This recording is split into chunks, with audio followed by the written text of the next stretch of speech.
نداء الحق صوت قد شجاني وبلغني الحقيقة والأماني وكان لي السبيل إلى المعالي ونورا للهداية والبيان.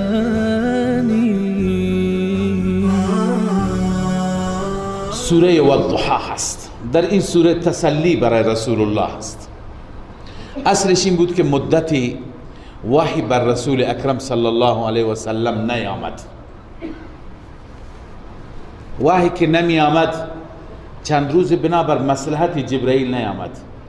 مشرکین دیدن چیز جدیدی را بیان نمیکنه.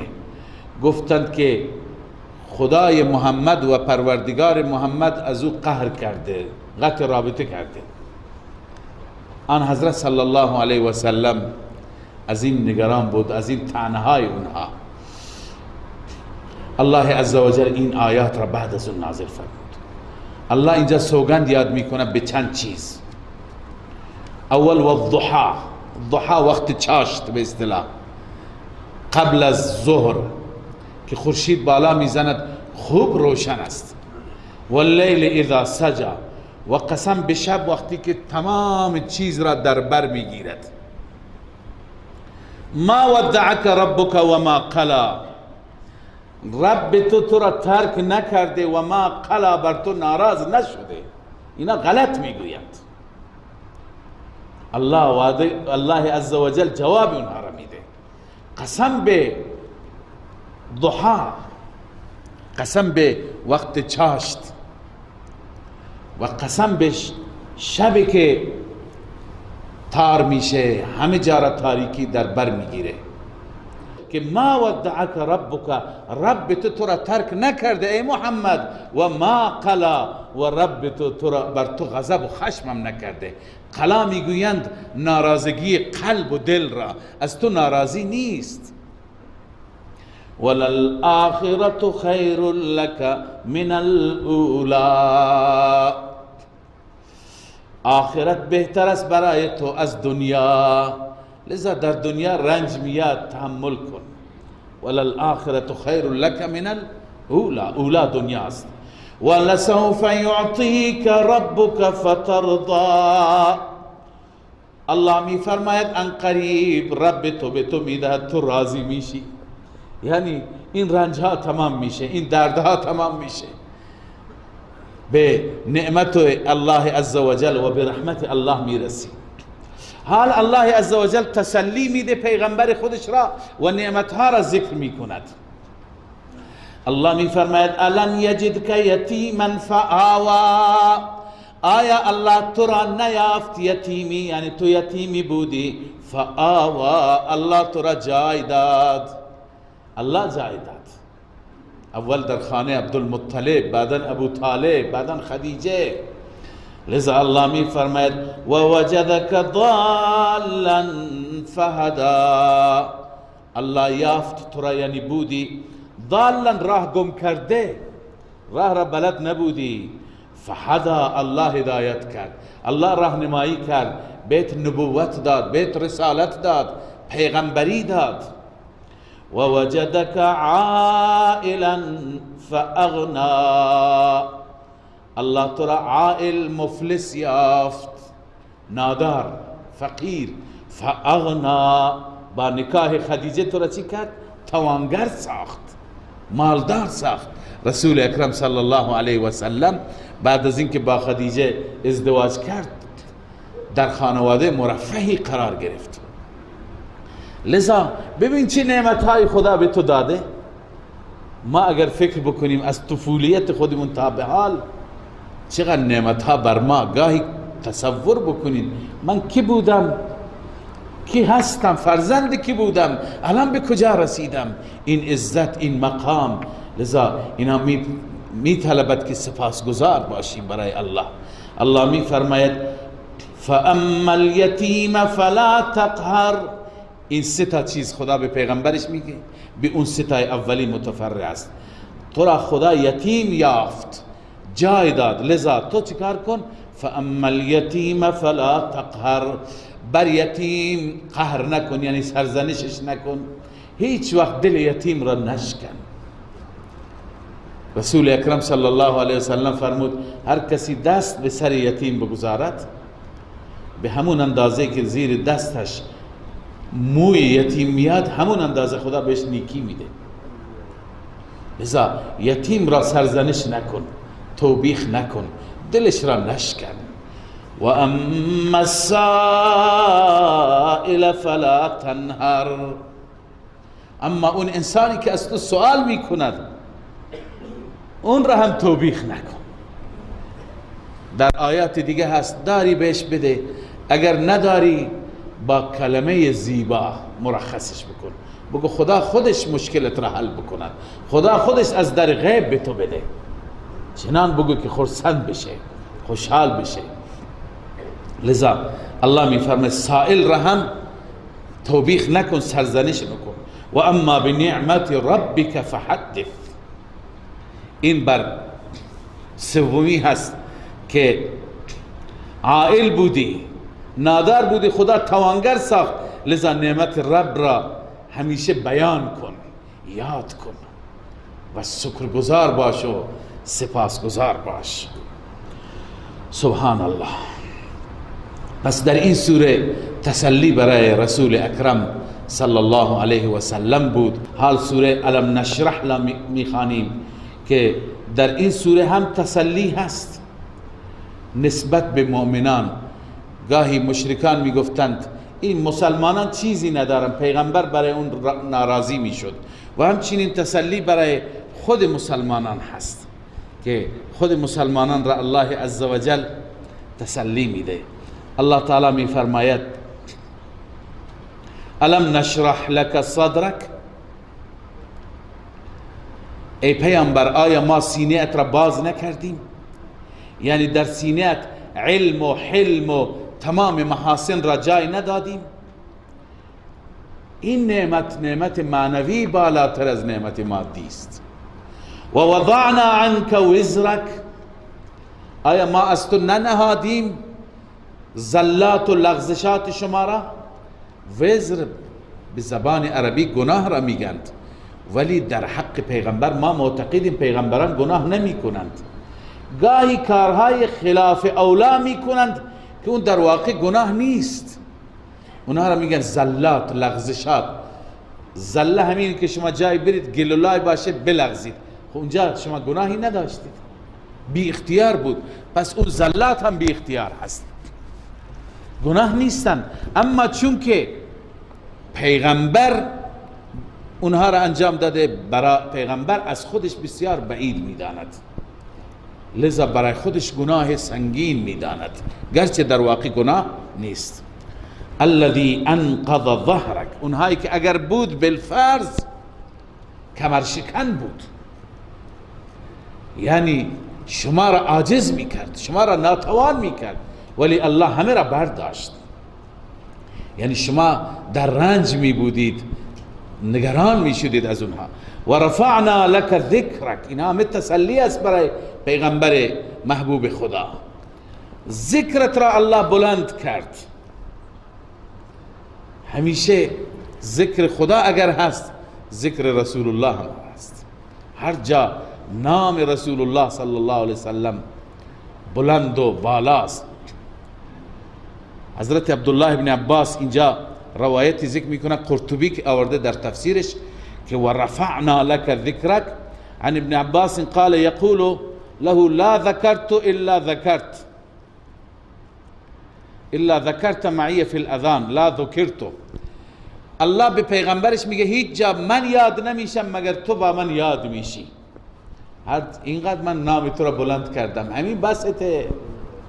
ما ذکرت الا ذکرت معی فی الاذان، در اذان، والاقامه والتشهد ويوم الجمعة على المنابر ويوم الفطر ويوم الأضحى وأيام التشريق ويوم عرفة وعند الجمار وعلى الصفا والمروة وفي خطبة النكاح وفي مشارق الأرض ومغاربها.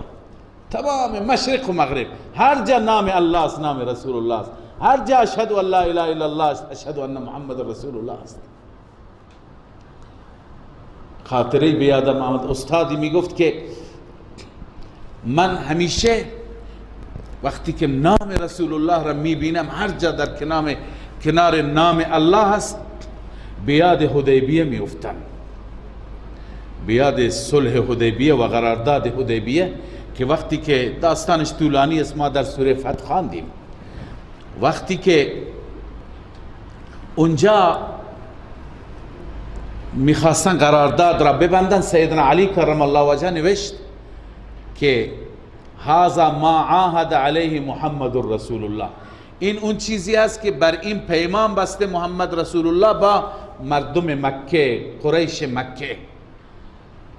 نماینده مشرکین سهیل ابن عمرو اون وقت مسلمان نشده بود، حضرت سهیل اعتراض که گفت نخیر، نباید محمد رسول الله بنویسید، محمد ابن عبدالله بنویسید. اگر ما ایشون را به عنوان رسول الله قبول داشتیم که بحثی بین ما نبود، اختلافی نبود، بنویس محمد ابن عبدالله.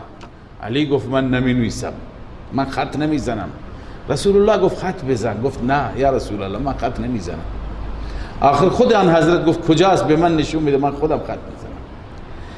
این استاد میفرماید که من این خاطر تداعی میشه که اون روز مشرکان در یک قراردادی تحمل نکردند که بنویسن محمد رسول الله. الله عزوجل گفت باشه شما اینجا نمی نویسید محمد رسول الله، که یک کاغذی که همون وقت از بین رفت. الله تصمیم گرفت که نام اون را به عنوان محمد رسول الله تا قیام قیامت در مشارق ارض و مغاربها، در تمام کره زمین نام رسول الله را بلند بکند. همون روزها اینجا آتش پرستی بود، اما اینجا نگاه کن، هر مسجد، هر گوشهش، هر خیابانش، هر روستایش، هر کوهش، هر جا اشهد ان محمد رسول الله. لذا الله می فرماید و رفعنا لك ذکرک، ما ذکر تو را و نام تو را بلند کردیم ای حبیب. فان مع العسر یسرا، ان مع العسر یسرا. این قانون الهی هست، قاعده و ضابطه هست، برای ما هم این ضابطه هست. همراه با هر مشکلی آسانی هست، بعد از هر مشکلی آسانی هست. روزهای سخت مکه که قاچاق بود نام رسول الله، قاچاق بود، اما آخر الله آسانی آورد. ان مع العسر یسرا، همانا همراه، بازم تاکید، همراه با هر سختی آسانی هست. فاذا فرغت فانصب، لذا هر وقتی که از دعوت فارغ شدی، فانصب، خودت را خسته کن. خسته کن در چی؟ برای عبادت. خودت را برای عبادت خدا خسته کن. معنیش این نیست هر وقت فارغ شدی برو بخواب. خودت را خسته کن و بعد از اینکه خدا را عبادت کردی، در آخر و الی ربک فرغب، به سوی ربت رغبت کن. به سوی ربت رغبت کن دو معنا میتونه داشته باشه. یک معناش اینه که عبادت خوب انجام بده، بعد مردم را هم به سوی رب تشویق کن، مردم را هم دعوت بده. بلغ ما انزل الیک من ربک، به این معنا هست. اما بعضی گفتند که بعضی از این استدلال گرفتن برای دعای بعد از عمل، بعد از عبادت. هر وقتی عبادت میکنی به سوی ربت رغبت کن و به سوی ربت تمایل نشان بده، یعنی از الله بخواه، دعا کن. بعضی از علما گرچه در روایت ها هم هست که رسول اکرم صلی الله علیه وسلم بعد از فرائض نماز خوان دعا کردن، بعضی قبول ندارند، ولی علماء ما که بر این تاکید دارند احادیث بیشماری دارند، اما یکی از دلایل همین آیه را میدانه که و الی ربک فرغب، هرگاه که از در عبادت خودت را خسته کردی، عبادت رب را بجا آوردی، بعداً چیکار کن؟ دعا کن، به سوی ربت رغبت کن. بسم الله الرحمن الرحیم والتین والزیتون وطور سینین وهذا البلد الامین. در اون سوره تسلی بود، دو سوره، در هر دو سوره تسلی برای رسول الله صلی الله علیه وسلم و هم برای امت که ای امت فإن مع العسر یسرا، بعد از هر سختی آسانی است، نگران نباشید، روزای خوش هم می آید و روزهای خوش اصلی انشاءالله در بهشت خواهد بود. لذا بعد از اون الله عزوجل برای اثبات مسئله توحید که اصل شما را توحید و ایمان به خدا نجات میده، الله تعالی در این سوره 5 دلیل به صورت اشاره‌ای ذکر می‌فرماید. 3 تا دلیل نقلی هستند، یک دلیل عقلی و یک دلیل وحی. توجه بفرمایید، الله سوگند میخورد چند تا از میوه ها را ذکر می‌فرماید، ولی مراد این میوه ها نیست اونطوری که ظاهرا ما میفهمیم. والتین والزیتون، تین به انجیر میگویند، زیتون خب به زیتون میگویند. الله عزوجل میفرماید قسم به انجیر، قسم به تین، یعنی قسم به منبت تین، اون محلی که انجیر از اونجا چی؟ محل مرکز انجیر به اصطلاح، انجیر اونجا زیاد هست. علما و مفسرین نوشتند که این دلیل نقلی از سیدنا ابراهیم علیه السلام است، چون که مرکز انجیر و محل انجیر شام بود، شام محل هجرت سیدنا ابراهیم علیه السلام است. لذا والتین، الله عزوجل سوگند یاد میکند یا دلیل نقلی میگه ابراهیم و تعلیمات ابراهیم و صحف ابراهیم شاهد است. پس تین کنایه از چی هست؟ از پیغمبر ابراهیم است. و زیتون، زیتون بیت المقدس مرکز زیتون بود، پس سوگند به زیتون یعنی به اون محلی که در اون محل بر عیسی مسیح وحی می آمد. اینجا دلیل نقلی از عیسی مسیح است. الله عزوجل میگه تعلیمات ابراهیم هم شاهدند، تعلیمات عیسی مسیح هم شاهده، یعنی انجیل هم شاهده. و طور سینین، و قسم به طور سینا، طور سینا محل وحی حضرت موسی علیه السلام است، یعنی صحف موسی و کتاب موسی هم شاهده. پس خدای عزوجل به چند چیز را شاهد گرفته و از چند چیز دلیل نقلی ذکر میکنه. 3 تا، یکی پیغمبر ابراهیم و تین اشاره به شده، و زیتون پیغمبر عیسی و طور سینین پیغمبر موسی. و هذا البلد الامین، این دلیل وحی هست. و قسم به این شهر امن، مکه مکرمه. طور سینای موسی که ذکر شد، مکه هم ذکر میشه. این را میگم دلیل وحی. الله از اون وحی که بر محمد رسول الله صلی الله علیه و سلم نازل کرده و فرو فرستاده، از اون وحی الله عزوجل استنباط میکند، استدلال میگیرد و شاهد میگیرد. پس در واقع اینا 4 پیغمبر شدند: ابراهیم، عیسی، موسی، محمد علیهم الصلوات و التسلیمات. الله می فرماید لقد خلقنا الانسان فی احسن تقویم، ما انسان را آفریدیم در بهترین اندازه. تقویم به معنی برابری هست.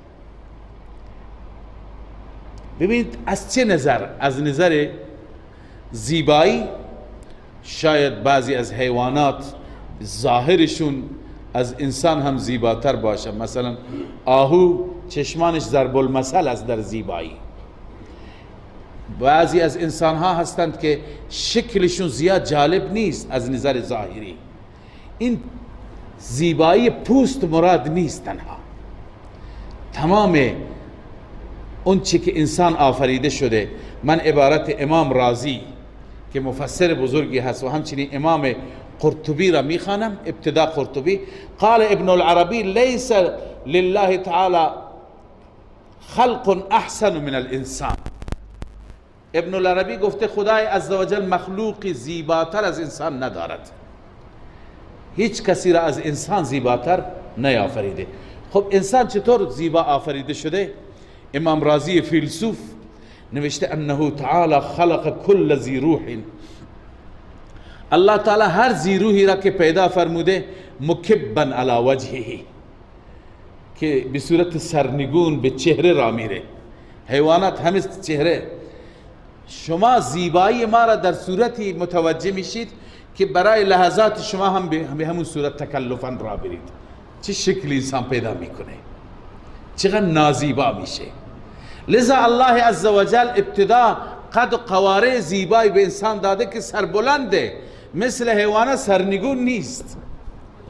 بقیه را امام رازی میفرماد مکبا علی وجهه، بر چهره سرنگون است. الا الانسان فانه خلقه مدید القامه، الله انسان را آفرید قامت بلندی دارد. در واقع گردنش بلنده، میگن نه گردنش بلنده یعنی با عزته. الله عزوجل خلقش را عزتمند آفرید. بعد یتناول مأکوله بیده، بقیه چطور غذا میخورن، انسان چطور میخورد؟ انسان غذاش را با دست چطور زیبا، بقیه حیوانات را نگاه کن چطور میخورن. آبی که میخوره چطور میخوره و علفی که میخوره چطور میخوره. باز چه مأکولاتی داره، چه خوراکی هایی داره که به خوراکی های اونها انسان اصلا توجه نداره. لذا این هست که انسان را الله زیبا آفریده. این از نظر قامت و از نظر خوردن خوراک.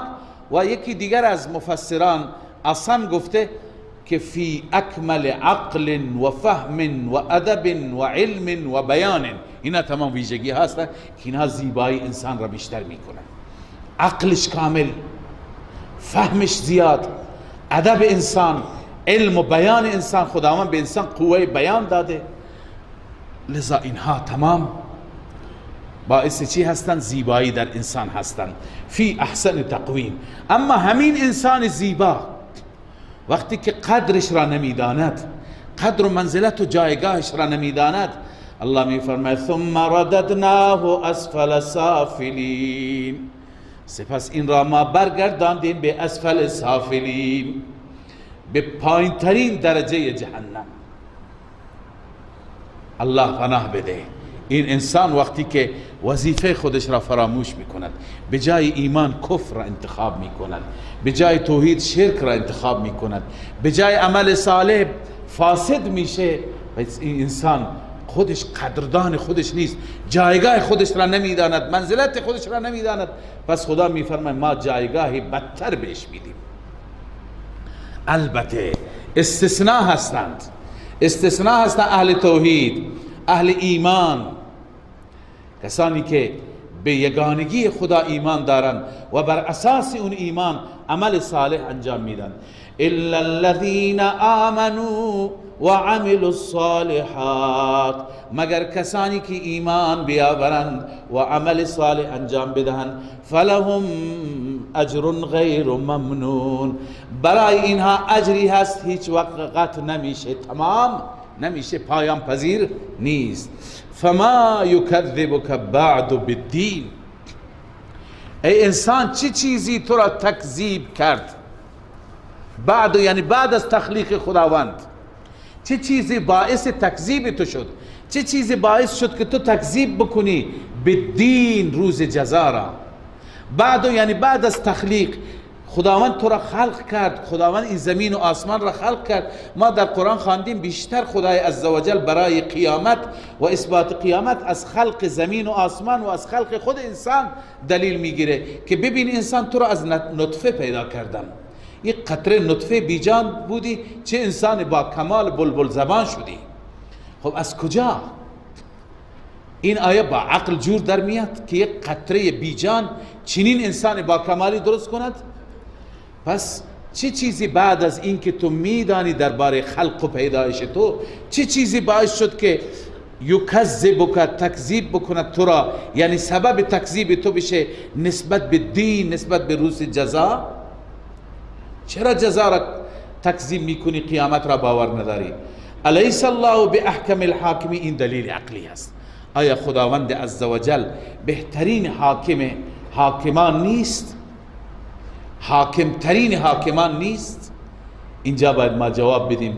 دیروزم عرض کردم وقتی خدا از ما میپرسد بگیم بله چرا نیست؟ الله احکم الحاکمین. بله و انا علی ذلك لمن الشاهدین، منم شاهدم، منم گواهی میدم که الله احکم الحاکمین هست. سوره علق را هم میخوانیم. در سوره های گذشته بیشتر هم موضوع توحید بود، تبشیر هم بود، تخویف هم بود، تسلی برای رسول الله بود.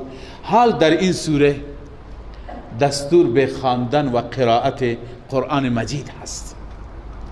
اولین سوره ای که نازل شد، یا اولین آیات 5 آیه اولین آیاتی که بر رسول اکرم صلی الله علیه و سلم نازل شد، الله می فرماید اقرأ باسم ربک، بخوان ای حبیب به نام ربت بخوان. علما می دانند که هر جا که بسم الله می آید فعل را مقدم نمی کنند، اول نام خدا را مقدم می کنند. مثلا می خوانیم بسم الله الرحمن الرحیم آکل، یا مثلا فقط به نام خدا من می خورم. بسم الله الرحمن الرحیم اشرب، فقط به نام خدا من می نوشم. هر چیز می خوری بسم الله میگی. اون فعل، اون عمل، مثلا شما سوار ماشین میشی میگه بسم الله الرحمن الرحیم، یعنی فقط به نام خدا که رحمان الرحیم هست من سوار ماشین میشم، من رانندگی میکنم، من میخوابم، من بلند میشم، من فلان میکنم، تجارت میکنم. هر جا که بسم الله بگی نام الله مقدم است. اون فعلی که انسان انجام میده اون فعل بعدا میاد تا معنای حصر بشه. معنای حصر یعنی فقط به نام خدا، نه نام غیر خدا. اما اینجا معنای حصر نیامده. چرا؟ اقرأ بسم، نفرمو بسم ربک اقرأ، بلکه فرمو اقرأ بسم ربک. علما نوشتن به این دلیل که الله عزوجل چون اولین آیه هست نازل میشه، هنوز توحید هم تفهیم نشده، گرچه همه انبیا فطرتا بر توحید هستند، توحید هنوز تفهیم نشده با تفصیلش. اما الله میخواد اشاره بکند که در رأس همه مسائل علم است. اول علم. حتی توحید را هم انسان نمیتونه بفهمه بدون چی؟ علم. پس اینجا اقرأ را، قرائت را، خواندن را، علم و سواد و دانستن را حتی بر نام الله هم چی کردند؟ مقدم کردند. اقرأ باسم ربک الذی خلق، بخوان به نام ربت، آن ربی که خلق، تمام را آفرید. خلق عام هست، خلق کل شیء، همه چیز را آفرید. و بالخصوص خلق الانسان من علق، بالخصوص آفرید الله انسان را من علق، از علق لخته خون، از ماده قریب ماده قریب گفته، ماده بعید که خاک نگفته، بعد از اون منی نگفته، علق را ذکر فرموده. اقرأ و ربک الاکرم الذی علم بالقلم، یعنی بخوان آنچه که ما یتلا علیک، آنچه که از سوی رب اکرم بر تو تلاوت میشه. و ربک الاکرم، رب اکرم، ربی که بر همه چیزها اعزز هست، اشرف هست، اکرم هست، اعلا و برتر هست. الذی علم بالقلم، اون ربی که با قلم آموزش داد. علم الانسان ما لم یعلم، به انسان آموخت و یاد داد اون چیزی که نمیدانست. پس به هر کاری میکنی به نام اون رب و بخوان هم به نام اون رب. این آیات تا اینجا اول نازل شدن، بعد رسول اکرم، اینا مقدمه بودن. بعدا الله عزوجل آیات بعدی را نازل فرمود. یا ایها المدثر قم فانذر. اما کلا ان الانسان لیطغی، از اینجا به بعد الله عزوجل درباره انسان سرکش می فرماید، انسانی که خودش را از وحی الهی بی نیاز می داند، انسانی که مغرور مال و ثروت است، انسانی که در غرورش با حق و با اهل حق مبارزه می کند. گرچه درباره این آیات همه مفسران نوشتند که مصداق اول این آیات و شأن نزول این آیات درباره ابو جهل است. این فرد ابو جهل است که خدای عزوجل به این صورت ازش یاد می کند، ذکر سوءش هست. اما ما زیاد روی شأن نزول تاکید نمی کنیم به دلیل اینکه هر کس میتونن مصداق این آیه باشه. امروزه هم ابو جهل ها هستند. شما مطالعه بکنید افرادی را که دور برتون هست، این صفات را نگاه بکنید، این صفات خیلی ابو جهل ها هستند، این صفات را دارند. بعضی هم مغرور مال و منال هستند، بعضی هم مغرور پست و قدرت خودشون هستند، لذا طغیانگرند، سرکشند و با حق و با اهل حق مبارزه میکنند، نمیگذارند حق به پیش بره، جلوی کار دین را، جلوی کار تعلیم را، جلوی کار تبلیغ را، جلوی کار الله را میخوان بگیرند. لذا اینها امروز مصداقند. ابو جهل همین کار را میکرد بدبخت، و ابو جهل رسول الله را بیم میداد، میترساند از افرادی که دور و برش هستند. الله عزوجل میفرماید اونا را فرا بخواند، بیان به میدان، ما هم داروغه های جهنم را برش میخوانیم. لذا امروز هم شاید کسانی تهدید بکنن اهل دین را، امروز هم شاید ارعاب باشد، تهدید باشد. لذا آیات را مطالعه بکنید، صفاتی که در این آیات بیان شده ببینید، بعدا مصادیق را خودتون پیدا بکنید چه کسانی هستند. الله می فرماید کلا، این کلا به معنی حقا هست. حق این است که ان الانسان لیطغی، همانا انسان سرکشی می کند. مراد از انسان انسان کافره، انسان مشرک الف لام اهدی هست، یا همون ابو جهل است. الرآه استغنا، سرکشی میکنه به خاطر چی؟ اینکه میبیند که مستغنی است، مال داره، پول داره، فرزند، اولاد، همه چیزش برابره. لذا این باعث بجای اینکه تواضع بکنه مستغنی و متکبر میشه.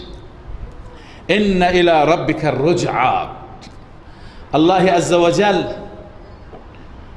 تخویف بیان میفرماید که بازگشت به سوی ربت است. ان الى ربک الرجعى، به سوی رب بازگشت است. این بدبخت نمیدونه که بازگشت به سوی رب هست که جلوی نماز میگیره. ارائیت الذی ینها، آیا دیدی اون انسان سرکش مغرور متکبر که ینها باز میدارد؟ کی را باز میدارد؟ عبدا اذا صلا، بنده خاص ما را، محمد رسول الله را، زمانی که نماز میخواند. این بدبخت جلوی نماز را میخواد بگیره، نمیذاره که نماز میخواند. این ابو جهل که از نماز جلوگیری میکند. عبدا اذا صلا. الله میفرماید ارائیت ان کان علی الهدى، خبر بده اگر این بنده خاص بر هدایت باشد که هست، او امر بالتقوا، یا دستور به تقوا بده، اون وقت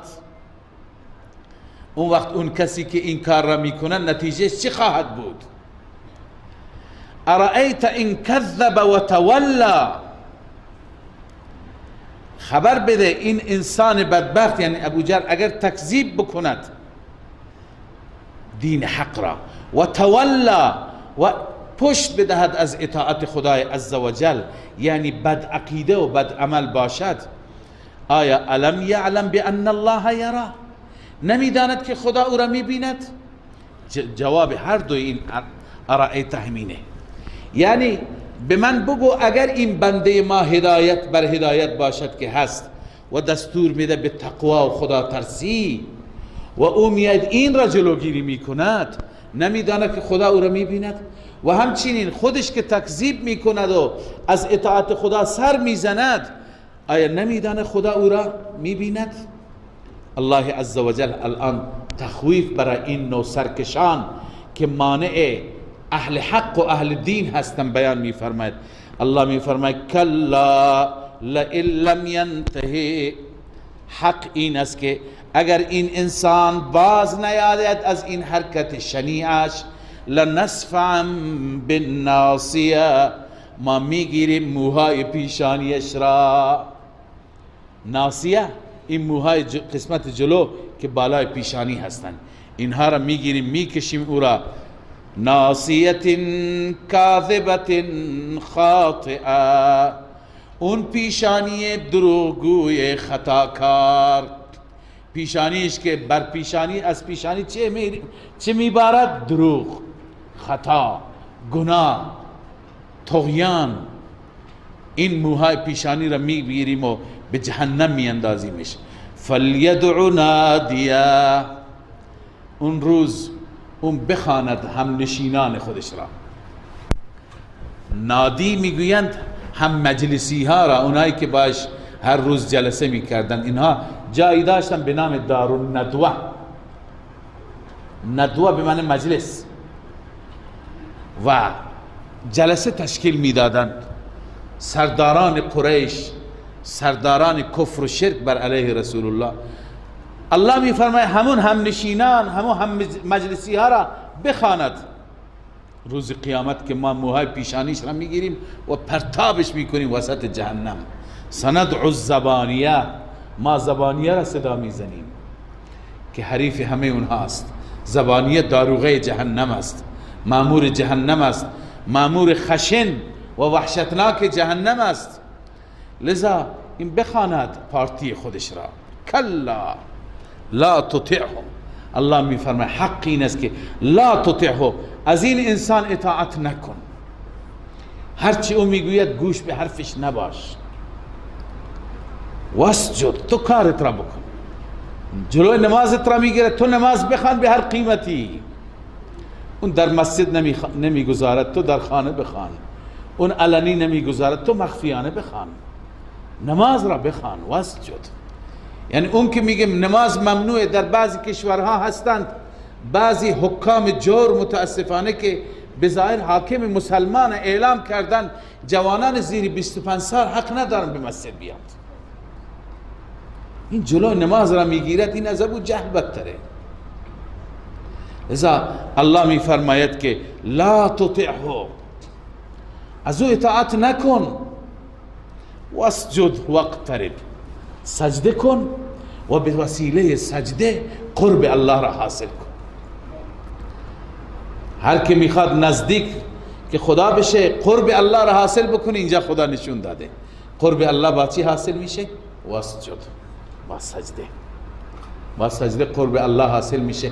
اگر ما استحضار داشته باشیم با حضور قلب، و وقتی که به سجده رفتیم با حضور قلب بگیم سبحان ربی الاعلا، رب اعلای من از هر شریک پاکه، چه سعادت بزرگی هست. لذا قرب خدا اینطور حاصل میشه. ولی ما متاسفانه در نماز هستیم و فکرمون با گاو و خر است، به قول شاعر. دیگه این نماز تأثیری ندارد. قرب الله با استحضار میشه، طوری که فکر کن خدا را میبینی و خدا تو را میبیند. الله عزوجل توفیق عبادت خالصانه مخلصانه با حضور قلب عنایت بفرماید. صدق الله مولانا العظیم.